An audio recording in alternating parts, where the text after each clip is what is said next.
Bayangkan kalau kita bikin 1 juta gelang itu ada 1 triliun uangnya.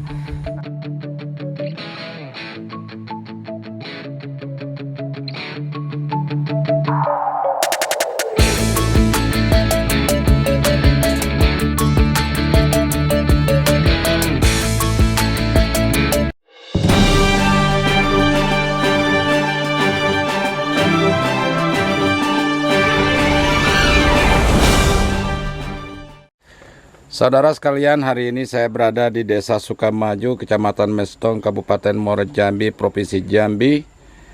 Saya hadir di sini untuk menemui Bang Abdi Nur, salah seorang perajin bahan baku resam. Salah satu bentuk perajin yang paling diminati oleh masyarakat adalah piring plasmanan. Nah, piring ini biasa dipakai di tempat-tempat pesta pengantin dengan menggunakan alas kertas ya, dan tidak perlu dicuci. Dan biasanya para pengusaha catering menyewakan hal ini. Ternyata di sini proses pembuatannya lebih estetis ya, punya nilai estetis tersendiri dengan bahan yang unik didapat dari hutan sekitar. Bang Abdi Nur, mohon dijelaskan, ini piring plasmanan namanya ya? Ya. Piring plasmanan, bahan bakunya dari resam. Bahan bakunya dari resam. Ini resam yang baru diambil langsung dibuat. Ukurannya berkisar 25 cm lebarnya. Dan ini hanya memerlukan bahan sekitar setengah kilo. Setengah kilo batang resam itu ya? Batang resam. Pengerjaannya satu piring itu bisa berapa hari? Nah, ini pengerjaannya kurang dari 1 jam. Jadi 1 jam itu bisa dapat jadi 2 piring. Gitu. Jadi produk yang paling mudah dikerjakan itu adalah piring. Oh, piring. Tapi Ya. sepertinya rumit ini, banyak ukiran-ukirannya, Bang. Saya lihatkan ke sini. Karena tidak melihat proses dari awal. Oh. Ya, jadi kalau ini kan sebenarnya tekniknya itu ada 2. Pertama ini kotak. Ini kan kotak, tekniknya seperti ini. Nah, kalau piring ini kan bulat. Jadi apapun yang bentuk bulat itu teorinya sama. Oh gitu. Iya. Satu hari bisa berapa buah? Satu orang bisa mengerjakan 10 piring. Selama ini di pesanan dari mana aja, Bang? Selama ini kita kolaborasi dengan pesta. Jadi ada pesta di desa itu disewa. Oh. Abang termasuk penyewa piring ini juga atau memang menjual langsung? Menjual dan menyewa. Oh, Disewakan. menyewa. Satu piring itu berapa sewanya? Satu piring ngambil ke tempat hanya Rp1.000. Rp1.000. Ya, ngambil Itu ke untuk sini. berapa hari? 5 hari. Oh, 5 hari. Mulai hari pertama sampai selesai pesta diantar lagi gitu ya? Diantar lagi. Punya stok berapa banyak, Bang? Sekarang ada 500. Oh, 500. Ya. Bang, kalau seandainya ada pembeli datang ke sini langsung, harganya berapa? Harga termurah 15.000. Oh, 15.000 ya? Per biji ini. Per biji. Kalau orang mesan khusus dengan motif yang lain bisa? Bisa. Oh, bisa. Selama ini pesanan dari mana? Kalau piring ini lokal. Oh, lokal. Dan hampir tiap-tiap desa ada pesta ya kita nawari piring. Jadi nanti desa dapat juga dapat ilmunya cara membuat piringnya. Oh. Jadi setiap desa itu diajak masyarakat yang pesta untuk pakai piring hasil karya mereka sendiri. Selama ini yang menyewa piring abang ini dari mana? Dari Jambi, dari luar kota, atau dari desa wilayah setempat? Wilayah setempat, ada juga dari luar kota yang masih bisa diantar. Oh gitu ya. Ya. Oh, diantar juga bisa. Diantar juga bisa. Kalau diantar berapa satu piringnya? Diantar satunya 2.000. Oh, 2.000. 2.000 ya. Untuk 5 hari. Ya, untuk 5 Kalau ada kerusakan ganti gitu ya. ganti. Nilainya sama dengan harga piring. Iya, iya, iya. Oke, saudara sekalian, hari ini juga dalam kesempatan berbincang dengan Bang Abdi Nur, saya bertemu dengan Nenek Rahmah. Anda boleh percaya atau tidak, nenek ini tadinya menderita sakit lumpuh ya. Bukan lumpuh, sakit kaki cuma kayak. Oh, sakit kaki, rematik. Kata Tetapi setelah memakai gelang resam ini mulai berangsur sembuh begitu, Nek? Iya. Nah, coba Nek ceritakan awalnya kapan itu? Itu kan lama kami berjalan payah, berjalan. Boleh lihat kamera sini, Nek. Kami berjalan di rumah payah, apalagi yang nak berjalan jauh. Sudah tuh kami iseng-iseng ngambil resam nih, kami ayam basingnya kami buntal kayak ini. Oh gitu. Iya, kami masukkan ke ini kaki lamo, kami pasang di sini kayak itu. Oh. Tapi tidak dibuka lagi, lamo kami masangnya. Oh, udah dibuka lagi. Iya, udah dibuka. Udah tuh lama-lama hilang dewek lah penyakit tuh. Oh, gitu ya. Setelah makai itu. Iya, sudah makai itu. Tapi mandi, kita bawa mandi. Mandi dibawa. Tidak pernah dibuka. Sudah tidak ada lagi sakit, Sampai sekarang kami bisa berjalan jauh sudah. Oh, setelah pakai gelang resam. Kami umur sudah 70-an. Yang ngasih tahu siapa itu, Nek? Supaya ini Pak Abdi ini. Iya. Jangan-jangan beliau ini dukun juga ini. Gitu ya? Ya, ini kan izin Allah karena kandungannya memang antioksidan aktif. Oh, gitu. Jurnal itu mengatakan memang itu bisa untuk medicine, untuk pengobatan. Oh. Ternyata setelah dicoba, nenek ini yang sembuh dan juga banyak orang yang Sampai lain sekarang tidak sembuh. pernah lagi sakit kaki kami. Oh. Bukan karena sugesti begitu ya, bukan ya? Karena memang ada faedahnya ya. Ada manfaat faedahnya. Payah, nak berjalan payah, sakit, yang kaki nak bangun duduk payah. Iya. Diselunjurkan tuh sakit. Bahkan berdiri sakit. nenek ini sudah tahunan berusaha untuk sembuh. Nah, akhirnya setelah dengan gelang resam ini jadi sembuh. Jadi sembuh. Oh. Sampai sekarang tidak ada sakit lagi dah. Iya, Kami iya. bisa pergi cari resam ke kebun. Oke. Berjalan jauh. Iya, saudara sekalian, Nenek Rahma ini juga salah seorang perajin pohon resam ini, sekaligus mencari pohon resam atau batang resam di hutan-hutan ya, Bang ya. Iya, di hutan. Nah, satu hari dapat berapa kilo, Nek? Kadang-kadang tuh kalau satu hari dapatlah 3 kilo, 4 kilo. Oh, lumayan hasilnya. Katanya 15.000 ya tadi Iya, per kilo ya. 15.000. Dibayar langsung itu? Iya, dibayar langsung. Oh, bukan ngebon dulu bukan ya? Kan. Uangnya untuk apa, Nek? Untuk kami lah keperluan dewe. Kami sendiri di rumah. Iya. Oh, sendirian hidupnya. Kakek sudah ada lagi, udah meninggal. Ada, iya. Saudara sekalian, nenek ini juga ternyata guru ngaji ya? Guru ngaji, sore kan ngajar ngaji. Oke. Oh, sore-sore ngajar ngaji. Udah berapa lama itu, Nek? Udah lama, udah ada 5 tahunan. Oh, 5 tahunan. Jadi nenek ini selain dari guru ngaji juga pencari Dulu kami resam ke hutan-hutan. Kaki sakit lagi kami bisa lah ke kebun ngambil resam. Kalau lagi dulu kaki sakit kami tidak bisa kemana-mana. Tahun ngambil resam. Sudah berapa lama, Nek, ngambil resamnya? Udah lama, mungkin ada 10-an tahun ada mungkin. Oh, Beli resam. senior lah sini ya.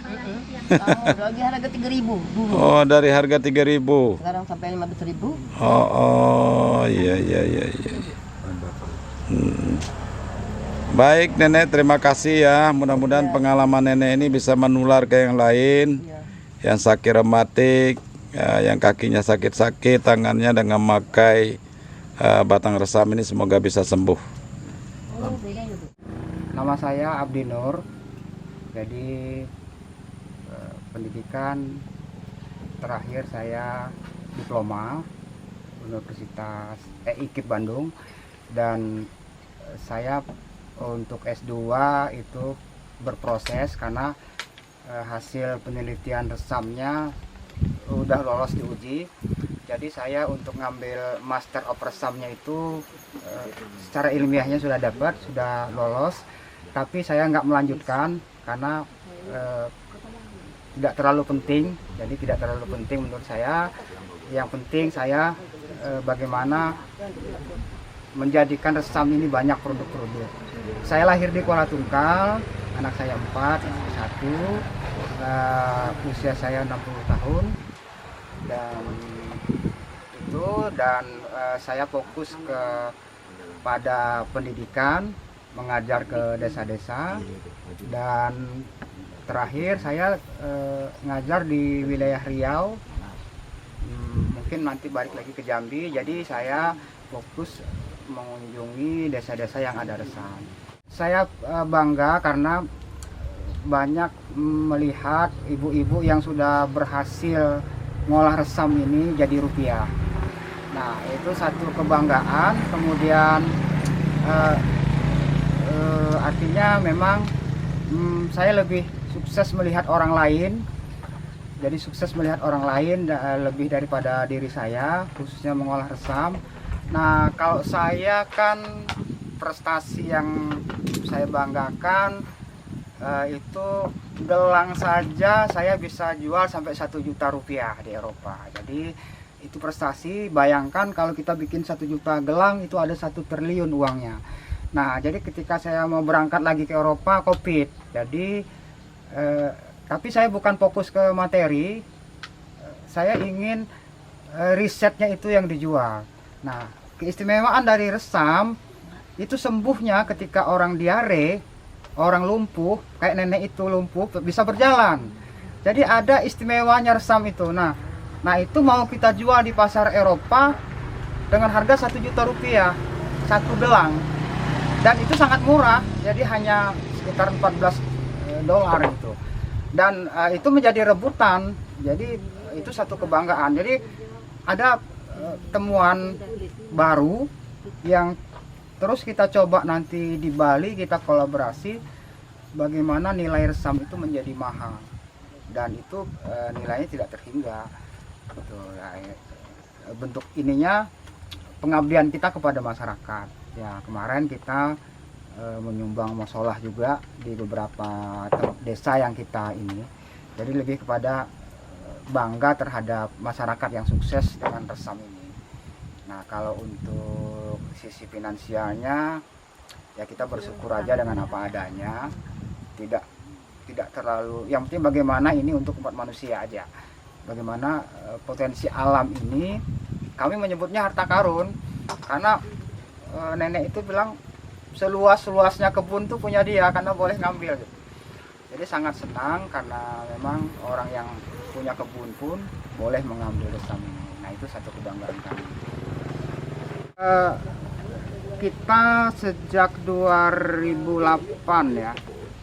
2008 itu ada tamu dari Inggris, itu Pangeran Charles. Nah, rombongan Pangeran Charles yang 27 negara itu kita membuatkan topi. Jadi Pangeran Charles itu datangnya ke Hutan Harapan, tapi ada tim yang minta ke kami untuk membuatkan topi resam.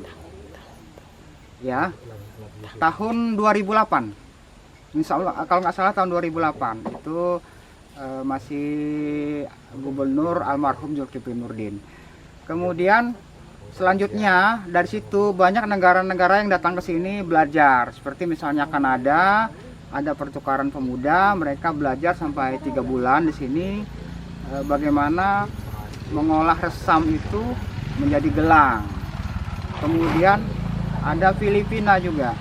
Nah, yang belajar tadi mulai dari negara Jepang, kemudian negara Kanada, kemudian Jerman, terakhir dari Inggris. Nah, mereka datang mengenal resam itu, riset resam itu, bagaimana cara mengolahnya dan bagaimana cara memanfaatkannya. Nah, jadi memang terakhir 2022 bulan Maret kunjungan Dirjen Pengembangan Ekspor Pak Morolov, Direktur Pengembangan Ekspor dari Departemen Perindustrian Republik Indonesia, yang datang ke lokasi yang tadi tempat resam. Untuk pemberdayaan ini kan bagaimana peluang pasar itu produknya menjadi banyak. Nah, kami turun ke desa-desa memberikan ilmu pengetahuan kepada masyarakat yang ada tumbuhan resamnya, sehingga ketika nanti ada permintaan produk pesanan pasar, kita libatkan desa-desa yang sudah kita latih gitu.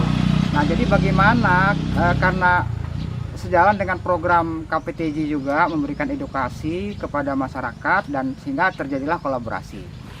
Jadi turun ke desa juga kita memberikan pengetahuan bagaimana memasang tekulu. Nah, efek pasarnya adalah pengrajin batik. Nah, sehingga pemberdayaan ini memang tidak bisa berdiri sendiri. Kita juga melibatkan pemerintahan desa. pemerintahan desa, kecamatan, kabupaten, kemudian provinsi, supaya pemberdayaan ini terus berjalan dan ini merupakan peluang-peluang pasar yang nantinya kebutuhannya untuk dipenuhi oleh masyarakat yang ada di desa. Ini ya, jadi memang pemerintah ini kan mensupport dari sisi peluang pasar. Jadi memang kita sendiri yang harus gigih mencari pasarnya, karena kan pemerintah itu menciptakan iklim. Ada satu iklim, misalnya ini cinta produk Indonesia, cinta produk sendiri gitu dan lain sebagainya. Nah, peluang ini diciptakan oleh pemerintah. Itu mungkin kita ya bersyukur sajalah dengan kondisi apa adanya seperti ini. Ya mudah-mudahan kedepannya pemerintah lebih perhatian sama kerajinan resam dan produk-produk yang kita buat.